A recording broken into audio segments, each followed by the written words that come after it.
Estacionei fora de uma rampa de saída de madrugada. A lua estava cheia e alta, e eu vi uma figura inconfundivelmente humana em um campo de milho. Mexi no celular e me distraí. Achei ter visto o movimento. Desliguei minhas luzes para dar uma boa olhada. Vi a figura, mas nada mais. Parecia que talvez estivesse em um lugar diferente. Eu estava ficando nervoso. A estrada estava vazia. Eu não queria, mas tinha que sair para fazer xixi. Dei uma olhada na figura e ela estava onde eu achei que deveria estar. Desci e comecei o que tinha que fazer. Eu tinha que olhar. Eu disse a mim mesmo que estava sendo tolo, mas não pude evitar. Eu olhei para fora. O campo estava vazio, a figura não estava lá. Não pensei duas vezes, entrei correndo. Decolei pela rodovia, não liguei para nenhuma infração. História 1. Em fevereiro de 1978, o jovem de 23 anos, Steven Kubacki, estava matriculado em uma pequena universidade cristã chamada Hope College, localizada na cidade de Holland, nas margens sudeste do Lago Michigan. Ele era um estudante dedicado, mas excêntrico, cursando história. Certa vez, ele coescreveu um artigo para o jornal do campus sobre a inadequada coleção de livros na biblioteca da universidade, argumentando que a escola deveria instalar um sistema eletrônico de segurança para evitar roubos. Bob Namar se formou na Hope na primavera de 1978 e, embora não conhecesse Steve pessoalmente, descobriu que sua reputação o precedia. Colegas de classe falavam de Steve como se fosse algum tipo de gênio livre, apesar de seu estilo de vida bastante conservador. O fato de viver fora do campus lhe dava ares de um estudioso rebelde. Ele era definitivamente um grande fã de Dungeons and Dragons, disse Namar, mas assumia isso. Era legal. Ele não era o típico nerd, com certeza. Kubacki também era conhecido por ser um entusiasta do ar livre. Antes, já tinha escalado montanhas enquanto estudava no exterior na Europa e tinha feito ski cross-country na mesma área próxima ao Lago Michigan. O fim de semana daquela viagem não parecia particularmente incomum, mas sua viagem planejada para fevereiro de 1978 se revelaria uma experiência que mudaria sua vida para sempre. Steve planejara passar o fim de semana em uma viagem solo de ski cross-country, retornando na segunda-feira, no mais tardar. Colegas de classe dizem que, quando segunda-feira chegou, a ausência de Steve só causou preocupação leve. No entanto, quando o aluno pontual e diligente não apareceu pelo segundo dia consecutivo, rapidamente ficou claro que algo estava terrivelmente errado. A maneira como ele foi inicialmente relatado como desaparecido honestamente depende de quem contava a história. Mas se acredita em um relatório de notícias local de 21 de fevereiro de 1978, snowmobilers de Sagatuck avistaram um par de esquis cross-country e uma mochila abandonados na neve. Eles imediatamente entraram em contato com as autoridades, que iniciaram uma busca por ar e terra. Logo foi feito um relatório de pessoa desaparecida no departamento de polícia local, que pôde coordenar sua busca para a área onde Steve supostamente começara sua viagem. Foi lá que encontraram uma trilha de pegadas na neve de cerca de 200 metros, do mesmo tamanho e padrão das botas de esqui que Steve estaria usando.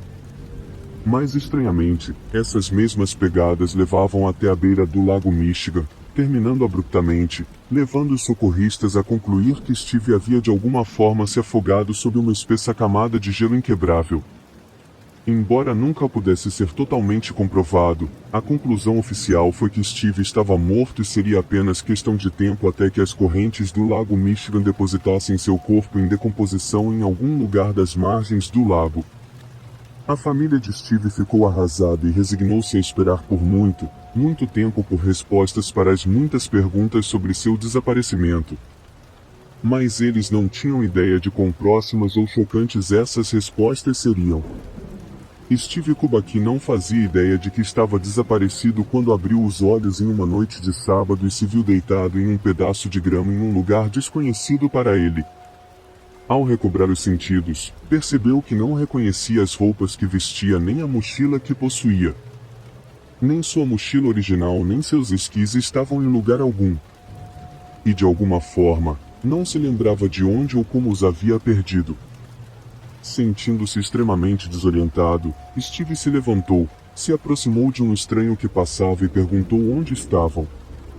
Pittsfield, respondeu o estranho, confuso. Pittsfield, respondeu Stephen, acreditando inicialmente estar no subúrbio de Ann Arbor com o mesmo nome. Como cheguei até Ann Arbor? Ann Arbor, disse o estranho ainda mais confuso. Amigão, isto é em Michigan. Isso aqui é Pittsfield, Massachusetts. O estranho então apontou para um carro estacionado nas proximidades, claramente mostrando uma placa de Massachusetts. Stephen ficou atordoado. Ele só tinha a intenção de esquiar pelo campo nos arredores de Holland, Michigan. Em vez disso, não só havia acabado mais de 1.100 quilômetros a leste da rota planejada, mas também não tinha absolutamente nenhuma lembrança de como tinha chegado lá. A situação era horrível por si só, mas quando Stephen passou por um jornaleiro próximo e viu o jornal, quase desmaiou de choque. No canto superior da página, a data marcava 5 de maio de 79. Mas isso era impossível, pois significava que Stephen havia passado os últimos 15 meses em algum tipo de coma desperto, durante o qual fez uma jornada de quase 1.000 quilômetros pelo país. Em estado de choque, Stephen conseguiu se lembrar que tinha uma tia em um lugar chamado Great Barrington, Massachusetts, que ficava a apenas cerca de 32 quilômetros de Pittsfield. Como não tinha dinheiro, conseguiu carona até a casa da tia, que disse ter recebido o maior choque de sua vida ao vê-lo na porta. Foi como ver um fantasma, disse ela depois. O reencontro emocional de Steve com a família, que há muito tempo o considerava morto, se tornou uma sensação na mídia nacional em uma coletiva de imprensa convocada às pressas. Steve disse a um grupo de repórteres que, quando acordou em Pittsfield, estava usando um conjunto de roupas diferente daquelas que usava no ano anterior.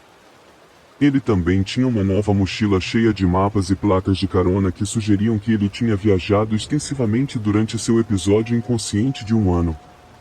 Ele estava de posse de lembranças de Sacramento, São Francisco, Reno, Chicago e Utah.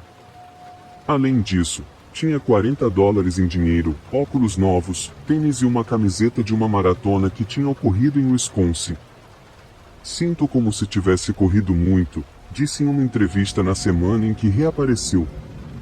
Sua memória até o momento de seu desaparecimento permaneceu intacta. Disse que a última coisa que se lembrava era de sentir frio e medo de estar perdido na escuridão congelante. Steve disse a um repórter que acreditava que seu apagão foi causado por exaustão e exposição, e disse que faria um exame médico para verificar sua saúde física, mas, apesar da insistência de seus pais, não consultaria nenhum tipo de terapeuta ou psiquiatra. Meu pai ia passar a casa para mim. Eu tinha 3 disciplinas na escola e nenhum problema, disse ele. Não havia problemas com garotas. Eu tinha um emprego garantido no jornal Hall End Sentinel. Eu estava bem mentalmente, então não acho que esse lado das coisas tenha algo a ver com isso. Obviamente, Steve não acabou aceitando o emprego no Sentinel e seu diploma de bacharel foi concedido à distância pela Hope College quando se pensava que ele tinha falecido. Embora o afogamento fosse a teoria mais aceita, alguns detetives que investigaram seu desaparecimento duvidavam que Stephen estivesse realmente morto. Em determinado momento, os detetives ficaram tão perplexos que enviaram os registros dentários de Stephen para Chicago para ver se ele poderia estar entre as vítimas não identificadas do assassino em série John Wayne Gacy. Hoje em dia, Stephen está vivo e bem, trabalhando como psicólogo no noroeste do Pacífico. Por décadas, ele se recusou a falar sobre seu desaparecimento com repórteres, e qualquer tentativa de contatá-lo geralmente é ignorada imediatamente.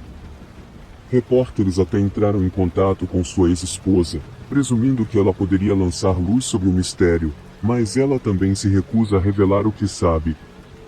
O caso de Stephen é talvez um dos mais fascinantes de uma pessoa desaparecida que reaparece viva, e por várias razões, mas a falta de cobertura midiática contemporânea do evento é francamente desconcertante.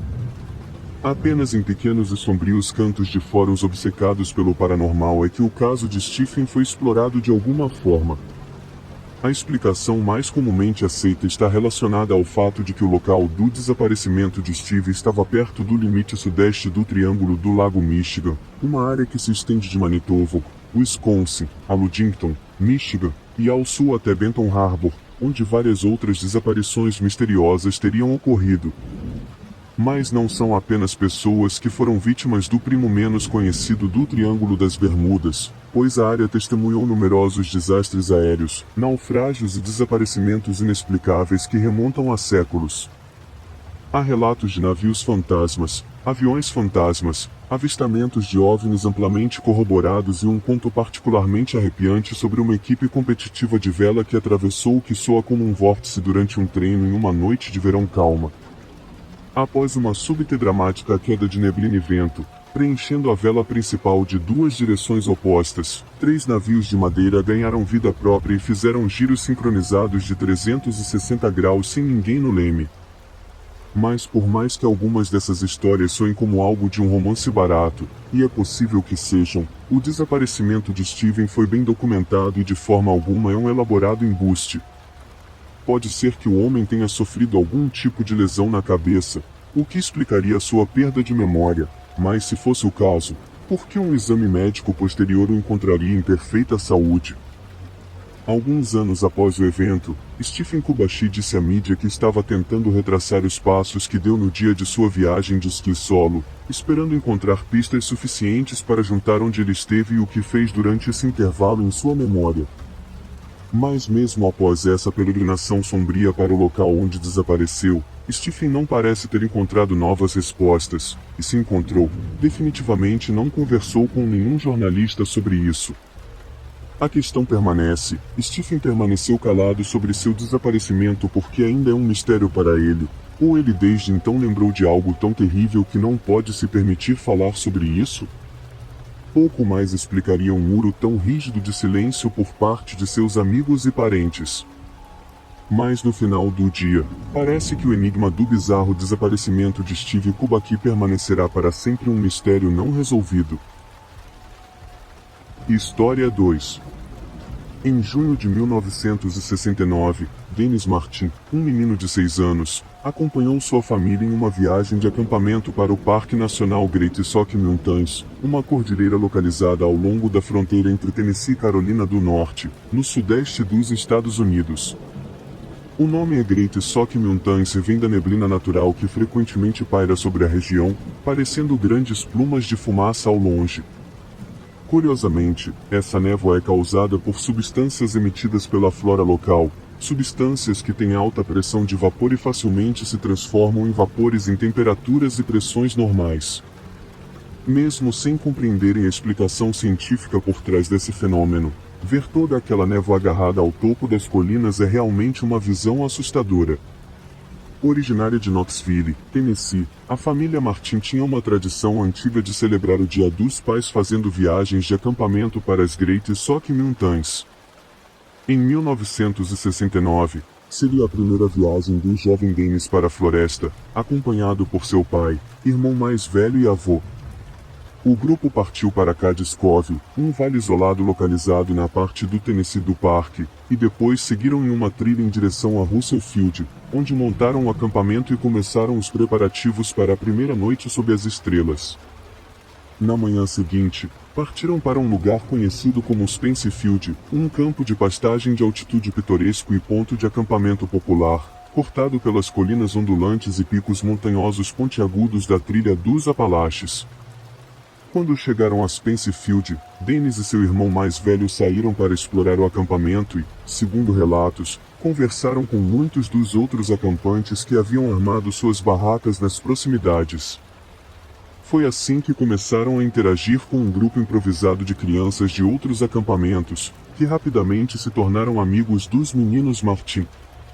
O pai de Dennis ficou contente ao ver seu filho se dando tão bem com as outras crianças e mantendo seus filhos ocupados, permitindo que os adultos pudessem se concentrar na importante tarefa de montar a barraca para 4 pessoas. Depois de concluírem a tarefa, Dennis ainda estava brincando com o grupo de crianças, e seu pai diz que observou enquanto o grupo se escondia animadamente para surpreender de brincadeira um grupo de adultos que se aproximava. Quando os adultos entraram na zona de ataque imaginária das crianças, todos pularam para fora fazendo barulhos e rugidos como animais selvagens, exceto o pequeno Dennis. Seu pai observou com crescente preocupação enquanto os segundos passavam e Dennis ainda não saía do seu esconderijo.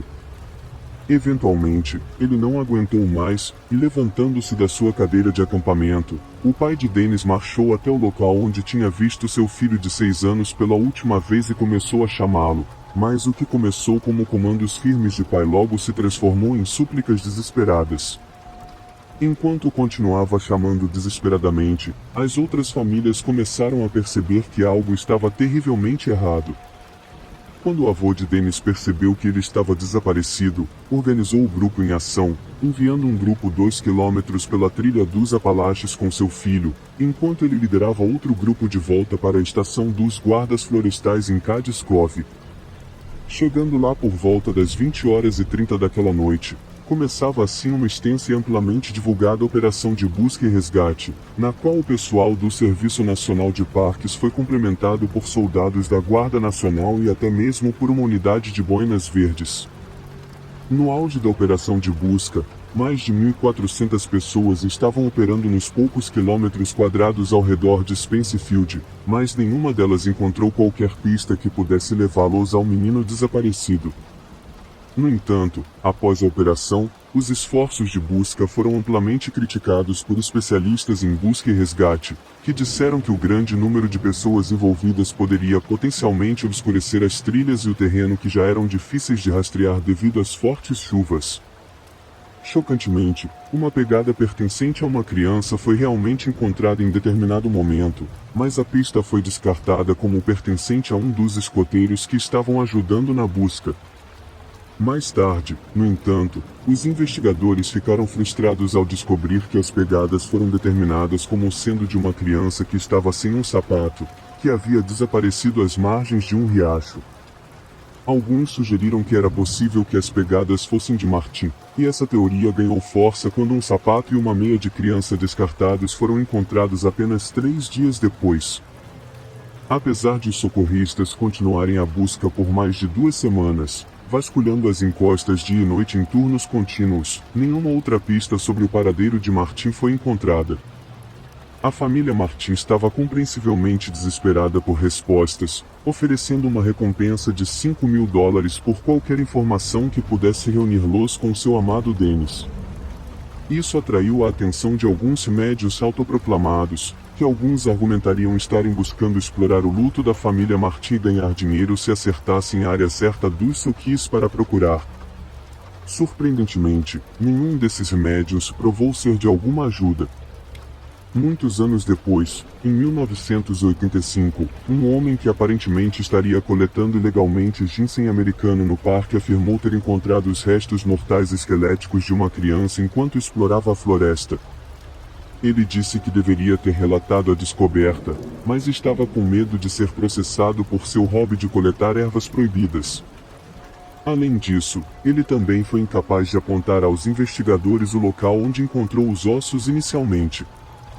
Existem muitas teorias que tentaram explicar o que aconteceu com o jovem Dennis Martin naquele dia. A maioria dos detetives, tanto amadores quanto profissionais, acredita que Dennis pode ter se desorientado enquanto procurava um esconderijo, talvez até esquecendo o caminho de volta ao acampamento quando emergiu dele. De qualquer maneira, Dennis então se afastou mais do acampamento e poderia ter caído em uma das muitas encostas íngremes e ravinas que pontilhavam a área ao redor de Spencefield.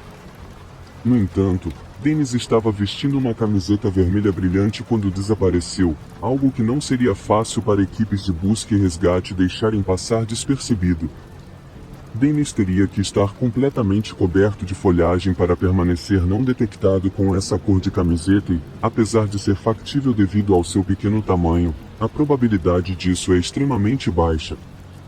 Outros rapidamente lembram da presença de ursos negros na área, assim como cobras coral e porcos selvagens, todos os quais representariam uma ameaça considerável para o pequeno Martin de 6 anos.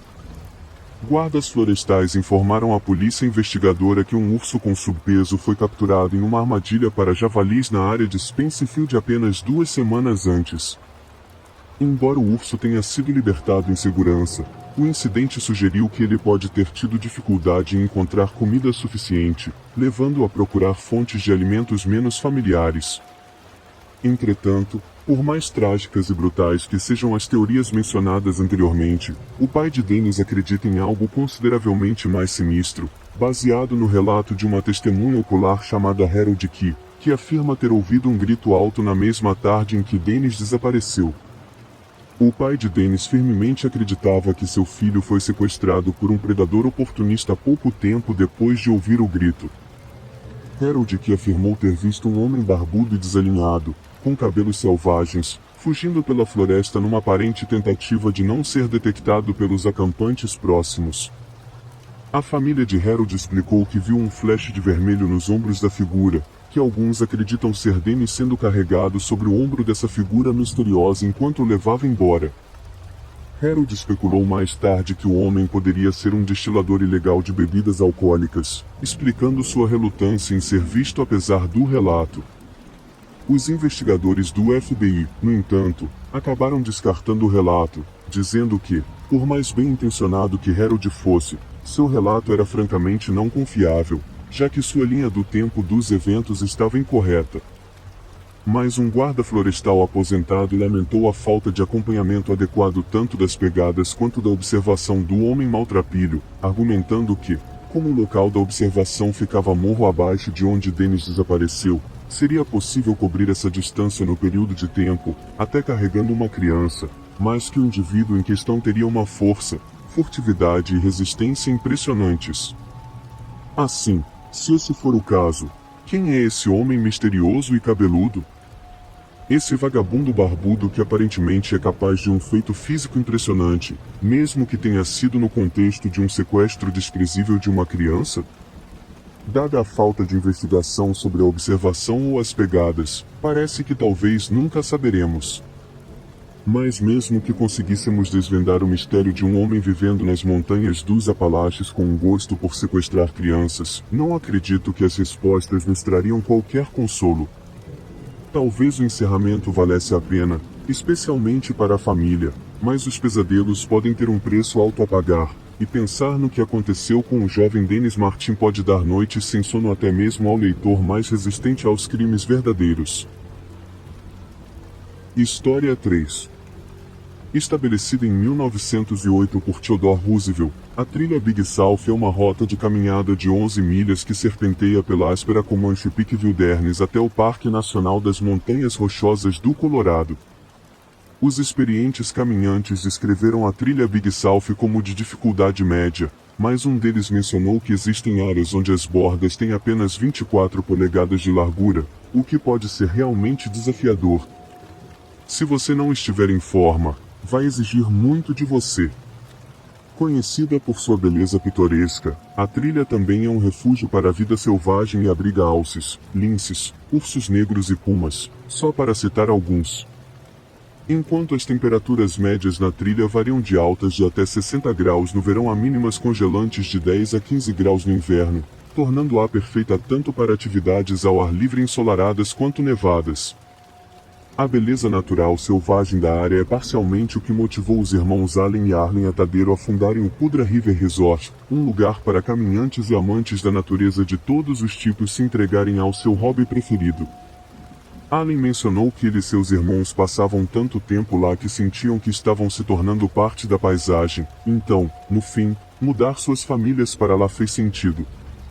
A vida no resort era relativamente despreocupada até o outono de 1999, quando um grupo cristão de solteiros estava ajudando Allen a se preparar para o inverno em troca de hospedagem gratuita. Em 2 de outubro, o grupo de solteiros decidiu visitar uma fazenda de trutas próxima, a apenas 2 milhas do resort. Allen conhecia bem vários membros do grupo de solteiros, Como sua filha de 6 anos, Jocelyn, queria se juntar a eles, ele sabia que não poderia dar permissão sem que seu filho de 3 anos, Jared, também quisesse ir junto. Como confiava no grupo de solteiros, Allen deu permissão para que levassem seus filhos na caminhada. Por volta das 10 horas da manhã, animado por estar em uma de suas primeiras aventuras reais ao ar livre, Jared continuava correndo à frente do grupo, mas não mais do que cerca de 100 pés antes que seus guardiões no grupo de solteiros o chamassem de volta. Por volta das 11h30, o grupo parou para conversar com alguns pescadores que seu pequeno escoteiro encontrou enquanto estava na frente, e depois de uma breve conversa, continuaram pela trilha. Neste ponto, o grupo começou a se separar enquanto caminhavam, algumas pessoas mais rápidas e outras mais lentas, com pelo menos um adulto com a irmã de Jared, que continuava correndo à frente de todos os outros. Pouco depois, o pequeno Jared dobrou uma curva na trilha e desapareceu da vista. Tecnicamente, ele não estava mais adiantado do que o normal, então seus guardiões não se preocuparam muito, mas quando eles também dobraram a curva, não havia sinal dele no pequeno casaco bege que ele usava. Um dos membros do grupo de solteiros correu para tentar encontrar o menino, mas ele não estava em lugar algum. E, como se constatou, aquela última imagem do jovem Jared dobrando a curva cega na trilha foi a última vez que alguém o viu vivo. Nos próximos dias, uma enorme operação de busca e resgate foi realizada, mas não foi encontrada nenhuma pista de Jared Atadero. Na verdade, levaria quase 4 anos para que quaisquer indícios de seu fim fossem encontrados, mas essas pistas pareciam levantar mais perguntas do que respondiam. Após procurar por aproximadamente 1 hora, alguns membros do grupo de caminhada correram de volta ao Pudra River Resort para dar a Alan a notícia de que seu filho de 3 anos estava perdido na floresta. Em pânico, Alan imediatamente dirigiu para encontrar o restante do grupo e ajudá-los a continuar a busca por mais 1 hora ou mais. Foi durante este tempo que alguns membros do grupo de caminhada, composto por 11 pessoas, dizem ter ouvido algum tipo de grito agudo, incluindo a filha de 6 anos de Alan, Jocelyn. Perguntei a ela que tipo de grito era, como se alguém estivesse sendo atacado ou alguém brincando com outra pessoa, disse Alan mais tarde. Ela disse que parecia um grito brincalhão, como se alguém estivesse indo marcá-lo. Como parecia que Jared estava ao alcance da voz, o grupo continuou a procurá-lo intensivamente, mas não importava o quanto tentassem, simplesmente não conseguiam localizar o menino perdido. Então, pouco antes das 4 da tarde, Alan correu de volta ao resort para ligar para o 911.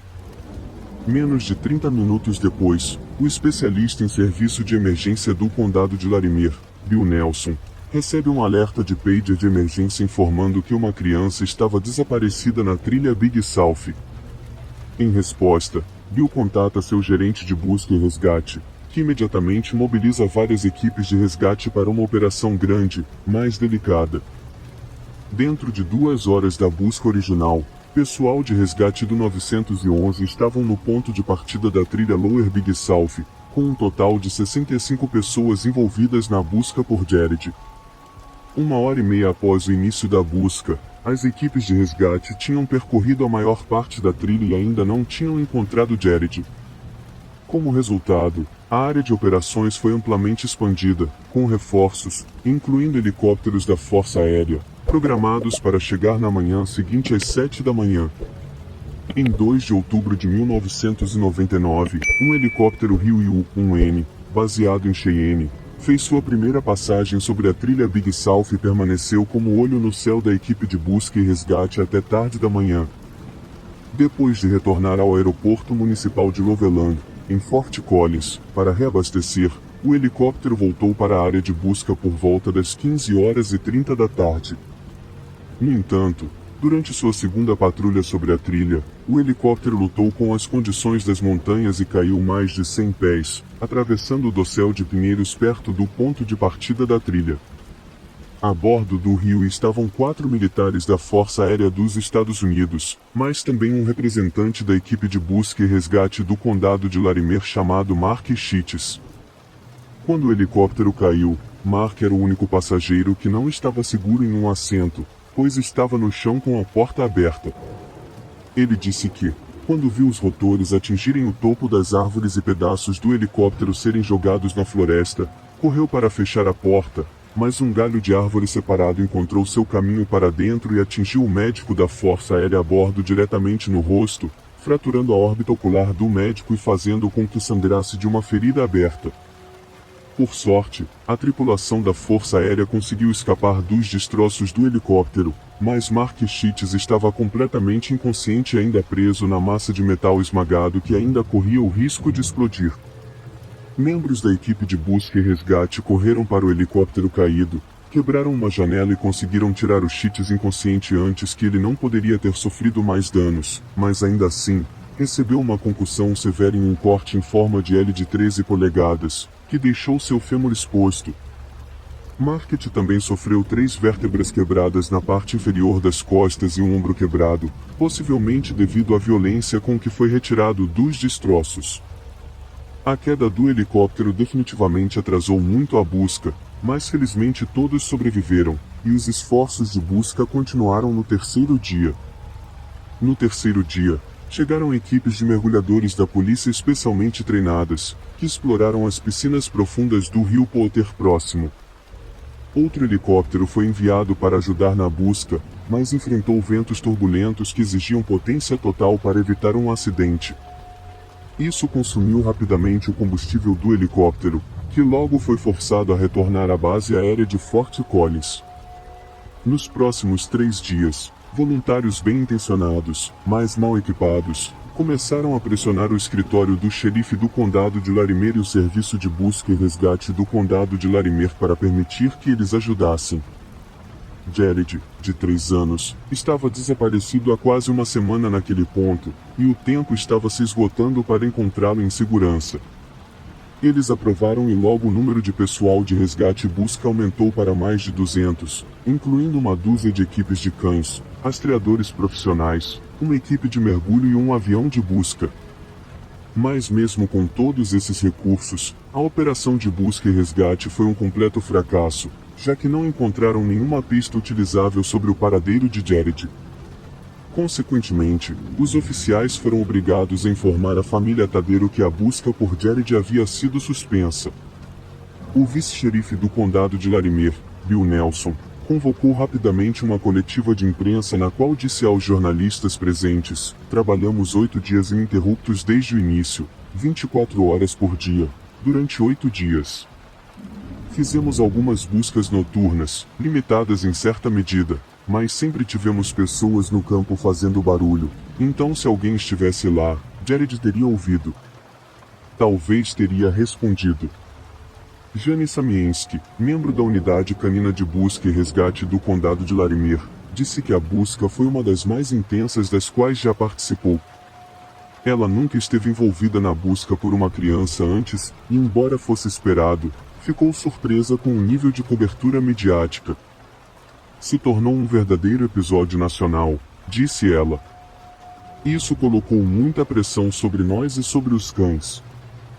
O xerife do condado, Justin Smith, era apenas um simples sargento em 1999, quando Jared desapareceu. Ele afirmou que o acidente de helicóptero foi um evento extremamente estressante, que definitivamente teve um efeito negativo em um período crucial da busca. O interesse intenso da mídia apenas exacerbou a situação. Vale ressaltar que tudo isso ocorreu por volta do tempo em que o júri do caso de Jean Benay Ramsey estava prestes a emitir acusações, então o conceito de crianças sofrendo danos pairava grande na consciência nacional. Naturalmente, a mídia se aglomerou para saciar o apetite do público por respostas, e em um ponto, 17 caminhões satélite de TV alinhavam a rodovia 14 do Colorado e a área fervilhava com repórteres e equipes de câmera, usando casacos de pele para se protegerem do amargo frio do Colorado. Enquanto isso, linhas diretas de informações policiais estavam ocupadas com chamadas, incluindo um número de autoproclamados psíquicos que afirmavam saber onde os operadores de busca e resgate poderiam encontrar Jared, ainda aterrorizado, mas vivo. Equipes de TV observaram um homem nativo americano visitando a área, informando que ele havia chegado para realizar uma espécie de ritual, no qual pediria à montanha que devolvesse o menino aos pais. E, em um incidente particularmente incomum, mais sincero, um homem descalço com uma mula apareceu na trilha e se voluntariou para ajudar nos esforços de busca. Mas, por mais significativo que fosse o gesto, equipes de cães e aeronaves falharam em encontrar qualquer sinal de Jared. Um par a mais de olhos no chão provou-se de pouca utilidade. Por mais que doesse a eles, os voluntários de resgate foram obrigados a encerrar completamente sua busca, e por anos o caso do desaparecimento do pequeno Jared permaneceu um completo e total mistério. Corte para junho de 2003, quando os caminhantes Rob Osborne e Garrett Watts estavam fazendo uma visita à trilha Big South. Nós escolhemos o desfiladeiro Poder como uma área que gostaríamos de explorar, disse Rob. Então decidimos chegar lá através da trilha Big South. Tínhamos ouvido falar como era uma caminhada linda, o quão bonita e selvagem era a área ao redor do rio, e como essa era a razão principal pela qual Gary e eu começamos a fazer trilhas, pensamos em fazer uma visita. Durante a caminhada, Rob e Garrett acabaram em um campo de pedras e decidiram subir cerca de 2.000 pés para alcançar o topo. É um país notável lá em cima, mas realmente foi uma escalada, disse Garrett mais tarde. Você está constantemente observando seus pés, focado na área à sua frente para não acabar torcendo um tornozelo ou algo assim. Eles já tinham caminhado em áreas próximas antes e estavam obviamente cientes do mistério do desaparecimento de Jared Atadeiro, devido à quantidade de atenção da mídia que o caso recebeu. Como experientes homens da natureza, eles tinham teorizado uma ou duas vezes sobre a causa do desaparecimento do menino. Imaginamos que ele teria sido arrastado pelo rio e levado por uma onça pintada, disse Rob. Obviamente, havia a possibilidade de algo mais sinistro acontecer, mas é algo sobre o qual realmente não falamos.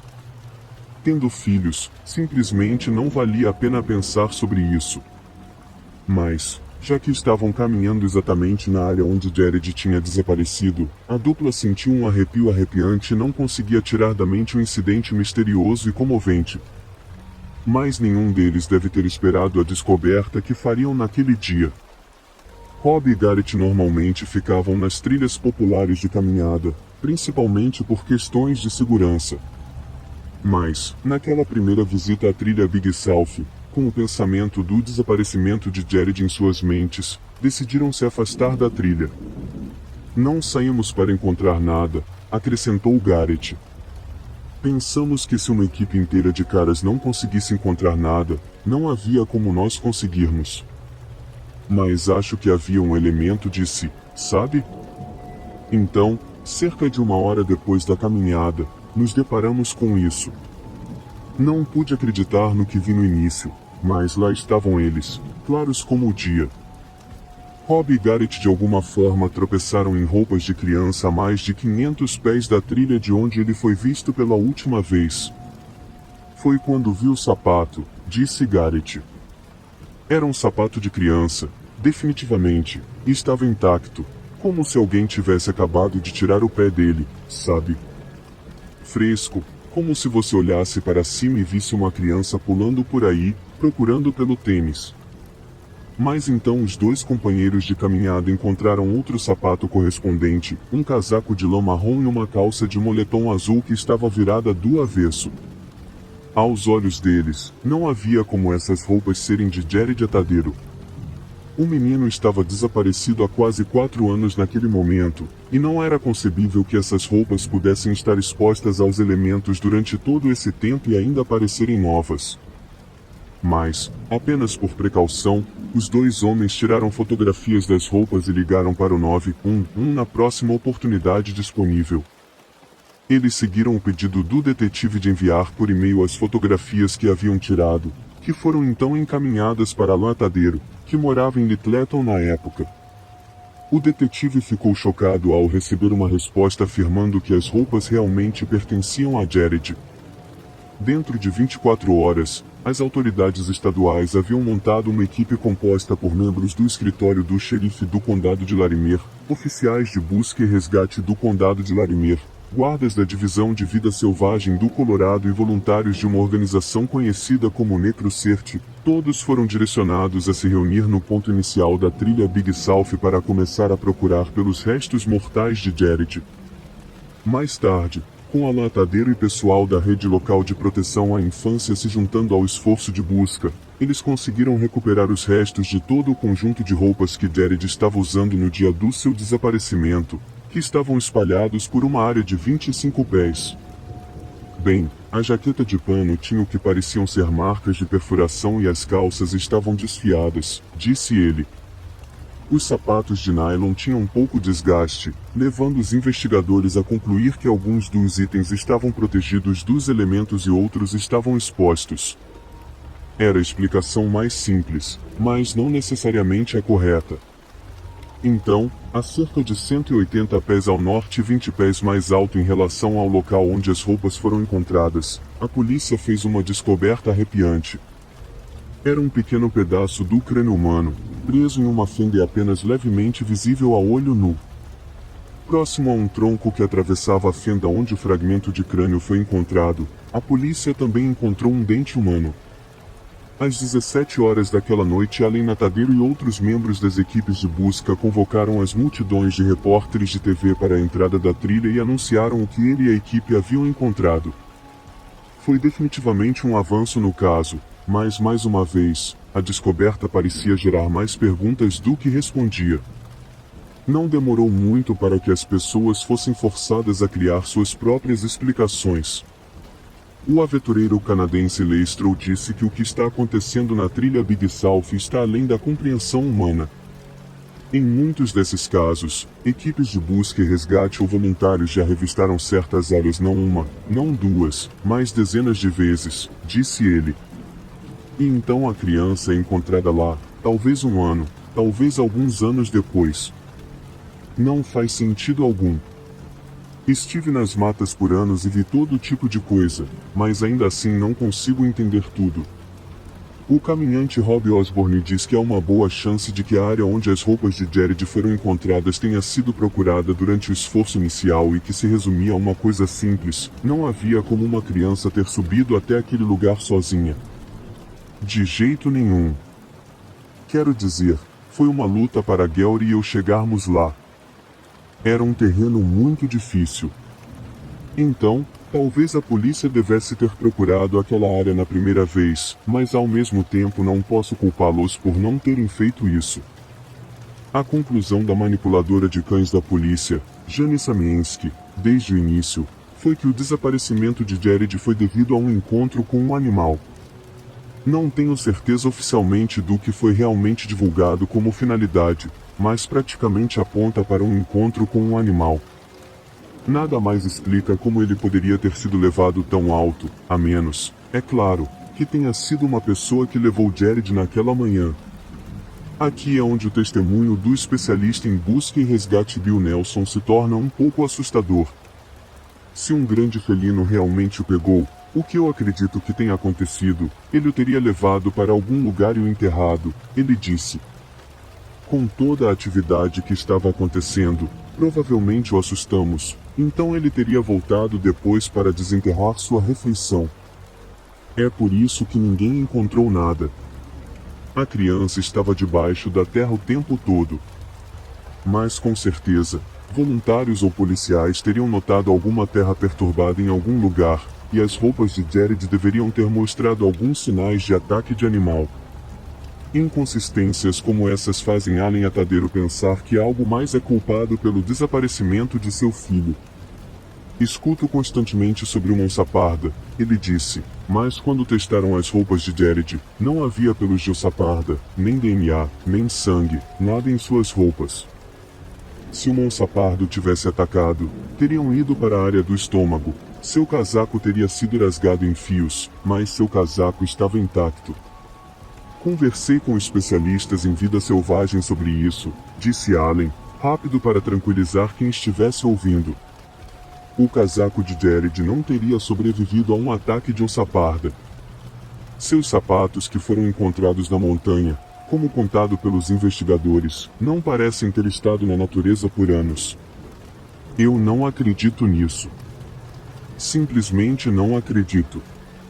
Allen também observa que outra coisa interessante sobre a descoberta dos sapatos quase imaculados de Jared é que eles definitivamente teriam sido arranhados se ele tivesse sido arrastado pelo lado da montanha como num ataque de onça parda.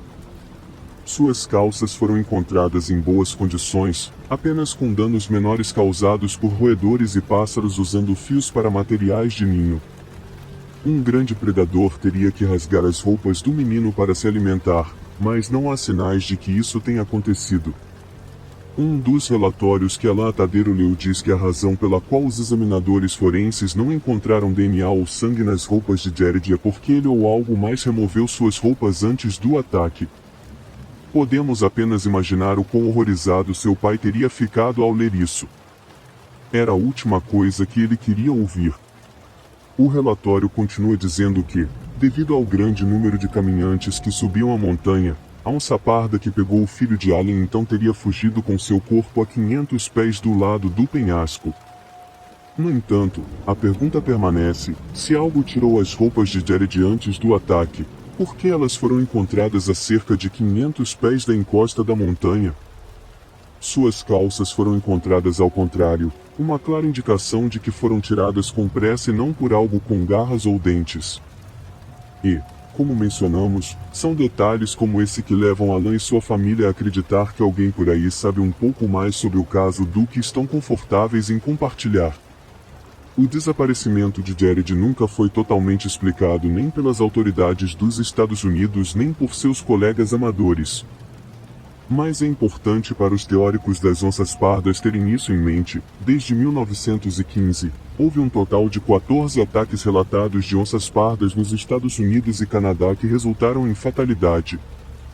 As chances de ser atacado por uma são tremendamente baixas, ainda mais quando se considera que Jared fazia parte de um grande grupo de caminhantes. Esses caminhantes foram intensamente questionados pela polícia, já que parecia natural que pelo menos um deles fosse responsável pelo seu desaparecimento. Mas vários detetives de homicídios disseram que as entrevistas com membros do grupo de caminhada não mostraram sinais óbvios de culpa e que nenhuma evidência apontava para sua culpa. Como resultado de tais especulações, teorias buscando explicar eventos misteriosos evoluíram de possibilidades puramente racionais para explicações estranhas semelhantes a teorias de conspiração, como ataques de criptídeos ou abdução alienígena. Mas por mais que as pessoas continuem a ter ideias, nada está se comprovando. E à medida que mais tempo passa, parece cada vez mais provável que o desaparecimento do jovem Jared Atadero permanece para sempre um mistério comovente, porém aterrorizante. História 4. Era um estudante canadense reservista do Exército de Toronto, Canadá, que se mudou para a Austrália em 2011 para cursar Direito na prestigiada Bond University, na Gold Coast, em Queensland. Rob tinha 25 anos quando fez uma viagem de volta ao Canadá em abril de 2013, visitando familiares e amigos durante a pausa de estudos de Páscoa da Austrália. Ele retornou à Austrália no início de maio para concluir seus estudos, mas antes planejou fazer uma trilha até o Monte Kosciuszko nas Blue Mountains australianas. Antes da viagem para as Blue Mountains, Rob ficou com alguns amigos por algumas noites em um apartamento na cidade costeira de Sydney. No dia 13 de maio, esses mesmos amigos disseram tê-lo levado até a estação de trem de Padstow com todo o seu equipamento de acampamento, acreditando que ele pegaria um trem para as Blue Mountains. No entanto, apesar de não estar previsto para retornar por quase uma semana, Rob voltou para Sydney no dia seguinte e começou a exibir um comportamento muito incomum. Primeiramente, ele visitou a filial da Juice Rent-A-Car em Sydney e alugou uma van que deveria devolver em Melbourne 2 dias depois, em 15 de maio.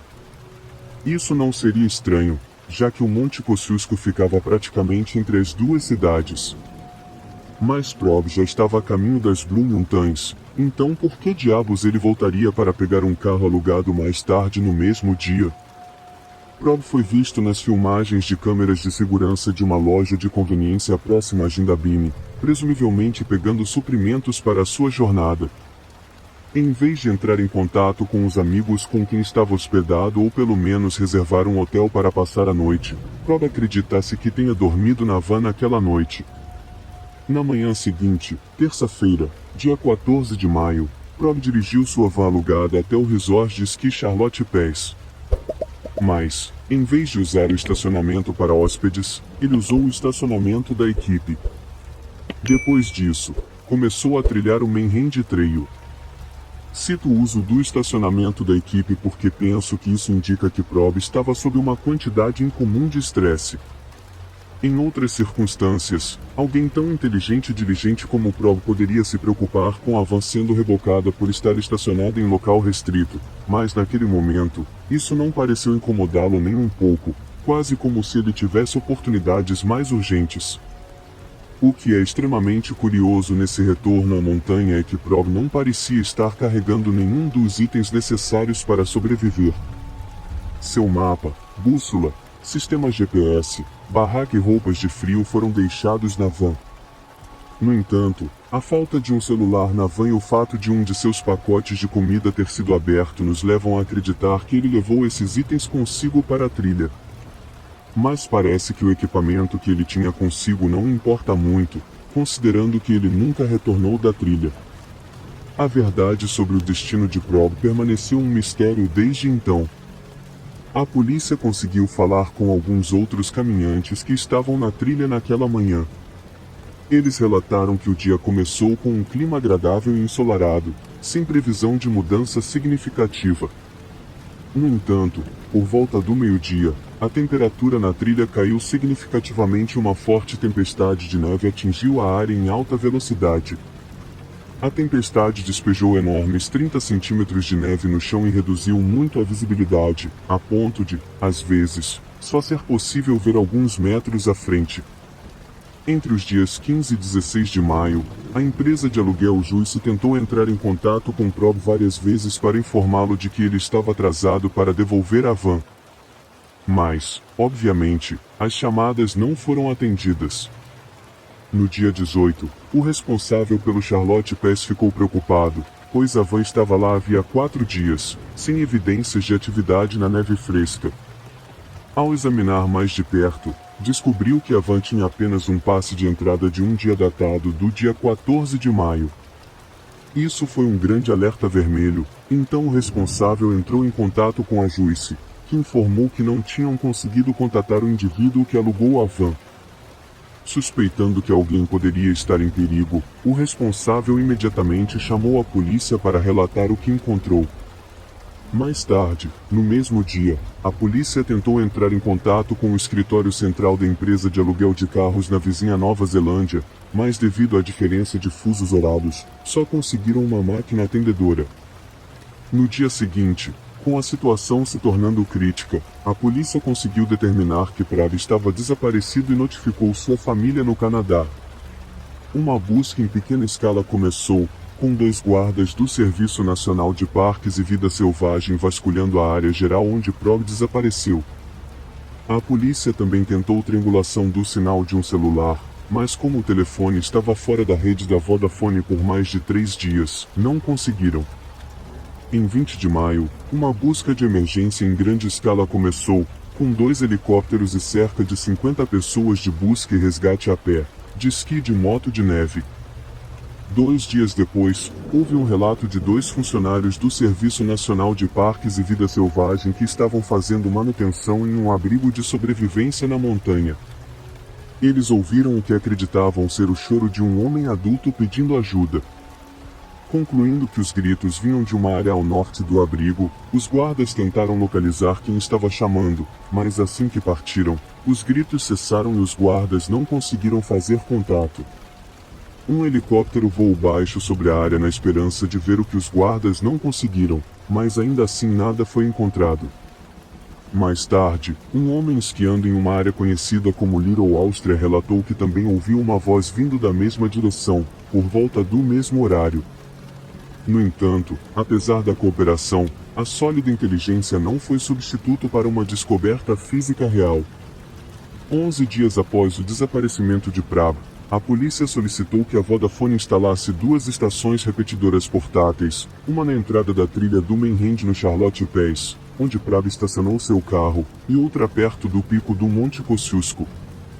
5 dias depois, Em 30 de maio, a Vodafone forneceu informações à polícia de que os sinais do celular de Prab mapearam um curso onde ele estava caminhando rapidamente seguindo a trilha do Mainhand no sentido anti-horário e depois saiu da trilha em direção ao Monte Tofsen antes de perder o contato com o celular em algum lugar do lado noroeste do Monte Tofsen. Investigadores particulares contratados pela família Skron estavam convencidos de que estavam se aproximando da posição de Prab e instaram a família a não desistir. No entanto, após o conselho de um médico especializado em sobrevivência, acredita-se que, considerando que Prab não tentou entrar em contato com ninguém, ele provavelmente teria perecido após 14 dias no máximo, dadas as condições climáticas e do terreno. Após ouvir isso, a polícia reduziu drasticamente os esforços de busca, embora tenha aconselhado a família de Prab a não perder a esperança até que as piores notícias fossem confirmadas. Assim começou uma busca financiada privadamente, na qual a família ofereceu $100 mil como recompensa por qualquer informação que levasse à recuperação de Prab. Eles também ofereceram a membros do público uma taxa diária de $250 para ajudar nos esforços de busca nas Blue Mountains. Isso levou todo tipo de pessoas a aparecerem, algumas pelo dinheiro e outras porque era a coisa certa a se fazer. O último grupo incluía um grupo de soldados canadenses que prometeram fazer tudo o que podiam para trazer um irmão soldado para casa. Em julho, o inverno australiano começou trazendo fortes nevascas que prejudicaram os últimos esforços desesperados de busca. Eventualmente, após gastar mais de $200 mil em investigadores privados, a família Skron foi forçada a encerrar a busca em setembro de 2013. A recompensa financeira por encontrar Prab com vida foi finalmente retirada. Outras duas pequenas buscas policiais foram realizadas no final de 2013 e no início de 2014, quando o verão permitiu uma busca mais eficaz com a neve derretendo. No entanto, apesar do último esforço, nenhum vestígio de Prab foi encontrado. 2 anos depois, em junho de 2015, Prabhu foi oficialmente declarado morto após um inquérito do legista sobre seu desaparecimento. O legista determinou que Prabhu morreu devido à exposição no dia em que partiu, despreparado, em meio a uma tempestade de neve em algum lugar do lado noroeste do Monte Tofsen. Apesar de nenhum vestígio de Prabhu ter sido encontrado, sua família acredita que milagres acontecem e que um dia ele será encontrado vivo. Mas essa esperança equivocada apenas acrescenta uma sensação de desolação à terrível perspectiva de que um homem jovem, bem treinado e perfeitamente saudável, provavelmente perdeu a vida devido a um dos caprichos selvagens da mãe natureza. E se ela pode engolir um homem como Prabhu, o resto de nós simplesmente não teria chance.